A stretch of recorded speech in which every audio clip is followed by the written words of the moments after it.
কি গো শুনছেন, আমাদের মুরগিটা না মরে গেছে। মরে গেছে তো কি হয়েছে? একটা কাজ করো, মুরগিটা গিয়ে রান্না করো। মরা মুরগি কিভাবে রান্না করব? আরে মুরগি মরে গেছে তো কি হয়েছে? আরে মুরগি গিয়ে রান্না করো, আমরা কষ্ট করে পালছি না। বাবাকে নিয়ে আসতেছি, তোমার শ্বশুরকে নিয়ে খাবো, যাও। আচ্ছা ঠিক আছে। বাহ, রান্না তো খুব দারুণ হয়েছে। দেখতে হবে না কে রান্না করছে, সবাই তো বোমার হাতের কাজ। নে বিলে, তুইও খা। কি গো, আমাদের ছাগলটা তো মরে গেছে।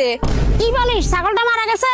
একটা কাজ করো, ছাগলটা গিয়ে রান্না করো, বাবাকে নিয়ে আসতেছি, আজকে পেট ভরে খাবো। মরা ছাগল কিভাবে রান্না করব? তো মারা গেছে তো কি হয়েছে? ছাগলটা কষ্ট করে পালছি না, টাকা দিয়ে কিনছি না, যাও রান্না করো।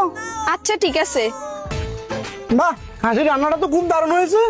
হ্যাঁ সত্যি খুব দারুণ হয়েছে। দারুণ হবে না? দেখতে হবে না কে রান্না করছে। নে বিড়াল, তুইও খা। এই আপনারা কাজ করতেছেন, আপনাদের জন্য রান্না করছি, তাড়াতাড়ি আসেন। কি বলো, আজকে এত তাড়াতাড়ি রান্না হয়ে গেছে? মা চলেন চলেন।